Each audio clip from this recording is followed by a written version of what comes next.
Sí, señor. Señor ministro, usted es su primero. Por de los resolutivos. Señor ministro González. A favor. Señor ministro Esquivel Moza. Los resolutivos responden al proyecto aprobado por la mayoría que yo no comparto. Entonces, en contra. Señor ministro Ortiz Alba. En contra. Señor ministro Evel Morales. Yo voto a favor porque además los considerandos apoyan los resolutivos y en eso es lo que estamos resolviendo. Señor ministro Padre Bollado. Son congruentes con las consideraciones de la mayoría. A favor. Señor ministro Batres Guadarrama. En contra. Señor ministro Ríos Farjat. A favor. Señor ministro Lainez A Potissi. favor. Señor ministro Pérez de Anda. Los resolutivos coinciden con lo discutido. A favor. Señora ministra Presidenta Piña Hernández. Por el proyecto. Señora ministra Presidenta, me permito informar que existe mayoría de 8 votos a favor del punto resolutivo. Gracias. En consecuencia, queda decidido en definitiva este asunto. Buen fin. Espero que se la pasen bien. Ahora, esta semana nos corresponden estas 3-4 horas de clases aquí en la División de Estudios de Posgrado. Hoy lo daré esta clase desde la posición remota, vía digital, pero nunca fallamos. Y hoy nos tocamos y nos amanecimos con la sorpresa de que la Suprema Corte de Justicia de la Nación pretende violar su propia normatividad, pronunciarse sobre un asunto que ya está consumado para bien de la población, que es la reforma constitucional en materia judicial. Obviamente es una barbaridad jurídica, una barbaridad constitucional la que pretenden hacer. Pero no hay que enojarnos, hay que buscar salidas, así como ellos están intentando actuar de manera inconstitucional. Nosotros, los legisladores, tenemos que buscar salidas adecuadas y respuestas convenientes. Tenemos mayoría calificada gracias a la población, gracias al voto popular. Así que no hay que enojarse, hay que buscar salidas, siempre las habrá. Nos asiste la razón jurídica, nos asiste la razón moral, nos asiste la razón social. Y tenemos el poder reformador. Es decir, que no hay que preocuparse ni buscar más explicaciones más que la desesperación de un poder que va a perder sus privilegios, sobre todo en la jerarquía, y que no nos vamos a detener. Vamos a continuar hasta que limpiemos totalmente el sistema de justicia de este país. Buenos días y vamos a iniciar la clase. Saludos. La primera pregunta sería esta decisión que tomó la Suprema Corte de Justicia ayer de dar entrada para saber si puede revisar realizar esta controversia en contra de la reforma judicial. Me gustaría conocer su opinión, sobre todo porque dos de las ministras consideraron que esto era un golpe de Estado técnico. Me gustaría saber cuál es su posición al respecto a estas acciones de la Suprema Corte. Sí. Ahí está. Artículo 39 de la Constitución Política de los Estados Unidos Mexicanos. Hay países que para cambiar la Constitución tienen que nombrar un nuevo constituyente. En el caso de México, el constituyente está establecido por la propia Constitución, en 2 artículos particularmente, el 39 y el 135. El 39 viene desde los sentimientos de la nación de Morelos y dice: la soberanía nacional reside esencial y originariamente en el pueblo. Todo poder público dimana del pueblo y se instituye para beneficio de éste.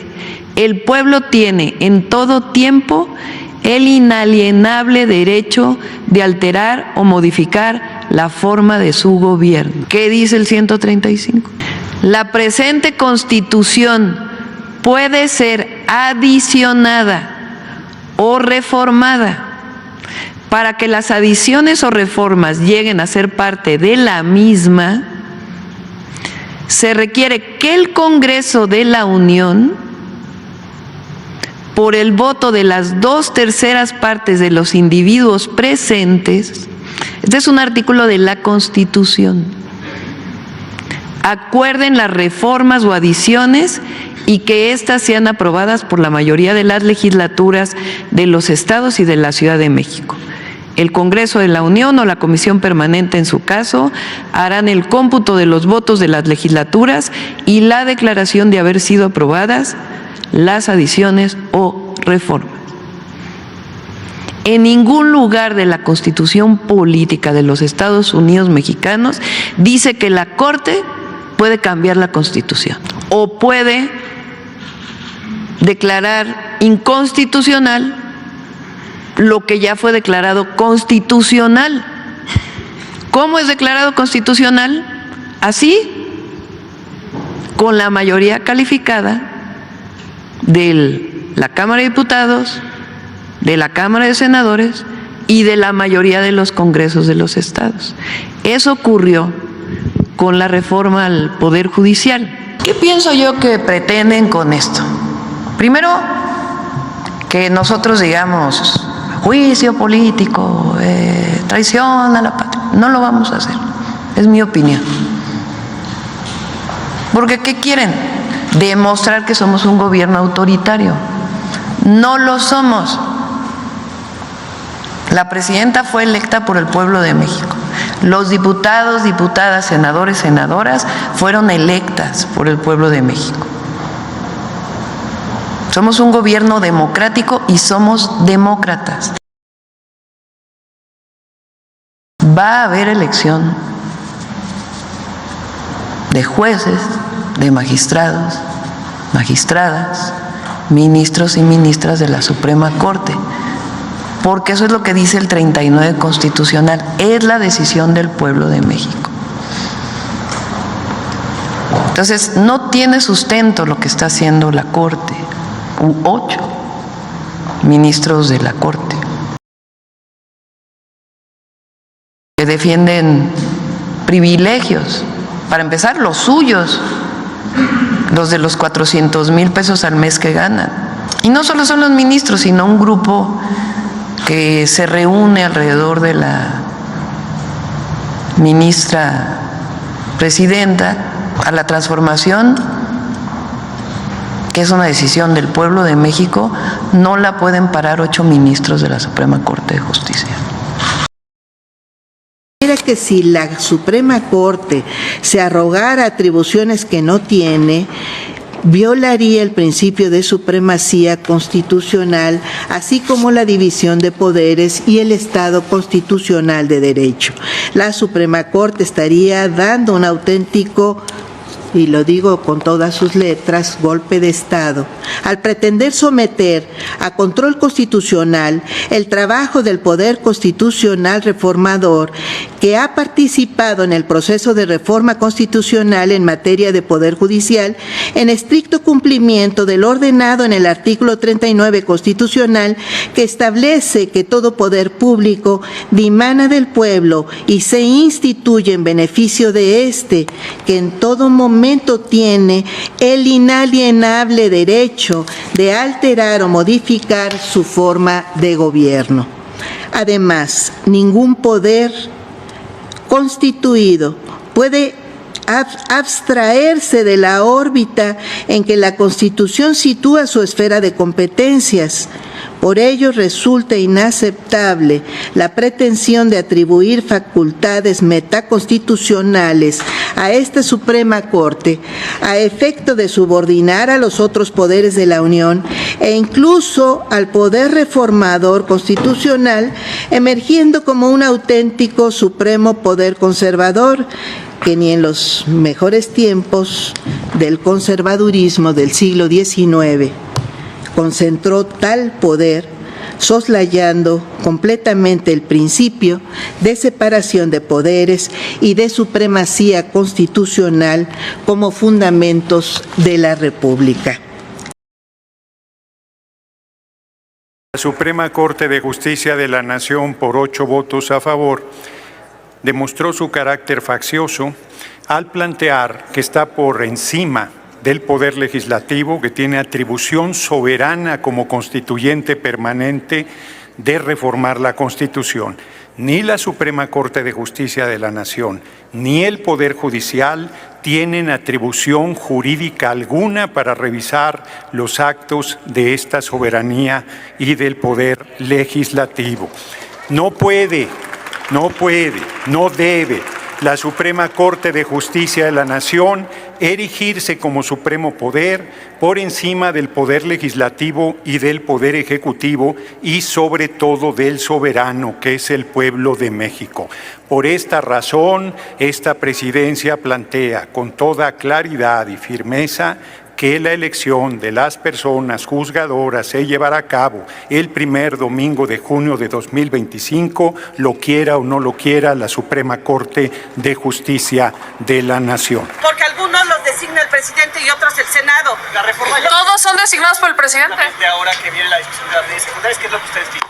Pues todavía no entra en vigor porque todavía están las suspensiones. Ahora lo que se está pidiendo es cumplimiento a las suspensiones, de parar la reforma hasta que se resuelva en el fondo, porque ahorita está en la mesa de la Corte. Pero no son juez y parte cuando es una reforma constitucional. ¿Quién resolvería? Es una reforma constitucional, es el poder que tiene el legislador para poder reformar la Constitución. ¿Por qué la Suprema Corte? Entonces, ¿la Suprema Corte está encima de la Constitución? La facultad de la Suprema Corte del Poder Judicial es resolver las inconstitucionalidades. ¿Por qué es inconstitucional una reforma constitucional? Porque el legislativo no tiene facultad de resolver. Entonces, ¿el Poder Judicial es otro partido? No, no es otro partido, es otro poder del Estado. ¿En qué, que tiene facultades de resolver. Esas son nuestras facultades. ¿Pero por encima de la Constitución? No por encima de la Constitución, conforme prevé la Constitución. Pues justo la reforma constitucional, pues por eso le pregunto, ¿cuál es el argumento legal para tumbar una reforma constitucional que fue aprobada por todas las de la ley? Bueno, fue aprobada porque tienen ahorita mayoría en el Senado y porque a todos les impusieron. Pero ¿cuál es la imposición si fueron 36 millones de votos los que dieron mayoría calificada en la Cámara de Diputados y que después en el Senado se legisló y se hicieron acuerdos? Por eso le pregunto. 6 años estuvo haciendo a modo para que tuvieran mayoría, pero precisamente en eso consiste la división de poderes, en el contrapeso. Pero ¿y si la oposición no ha presentado contrapeso? Premeditada. Me paso 6 años haciendo mañaneras, me paso 6 años teniendo a todo el Ejecutivo lógico, a todo el Legislativo, para derrocar a un poder. Pero la oposición nunca presentó ningún argumento. De verdad llegue la justicia a la gente de escasos recursos, que es una de las críticas fuertes que se les ha hecho al Poder Lo que se pretende es que con los recursos se creen más órganos jurisdiccionales, más órganos para que no tengamos tanto rezago. Trabajamos jornadas interminables, gente preparada, gente de carrera, gente de años de servicio. Nosotros no somos improvisados y aún así entramos muy temprano, salimos y regresamos a trabajar. Hay jueces y magistrados que ahí viven, sacrifican la carrera, sacrifican la familia por resolver a tiempo, porque no se puede resolver al vapor, se necesita estudiar, se necesita tener conocimientos, de estar actualizándose en los criterios jurisprudenciales. ¿Hay alguna alternativa para que... en este momento de que hayan venido países de izquierda radical, es un mensaje claro de hacia dónde vamos? Pues como dicen, quizá yo no pueda estigmatizar, pero es un mensaje y preocupa. Yo puedo entender que la mayoría de gente que esté a favor de Morena, pues puede estar por el poder, por el hueso momentáneo y algo, pero corremos un riesgo grande. Ustedes son medios de comunicación, nosotros somos abogados y por eso nos atrevemos a alzar la voz, porque está en riesgo la democracia, porque está en riesgo de que nuestro país cambie, o aunque no lo hagan de una manera todavía formal, para allá vamos. Ya están sobre la propiedad privada, ya dijo ¿En dónde? Privatizar la educación. ¿Quién dijo que quiere privatizar la educación?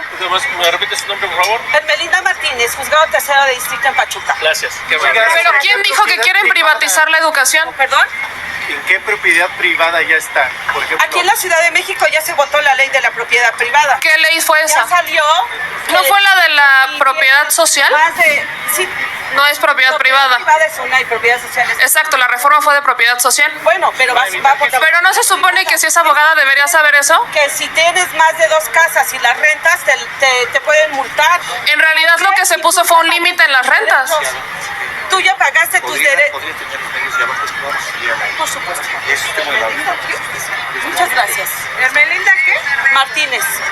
Muchas gracias. Claro, no, al contrario. Necesitamos un poder judicial independiente. Gracias. Sí, señor. Medios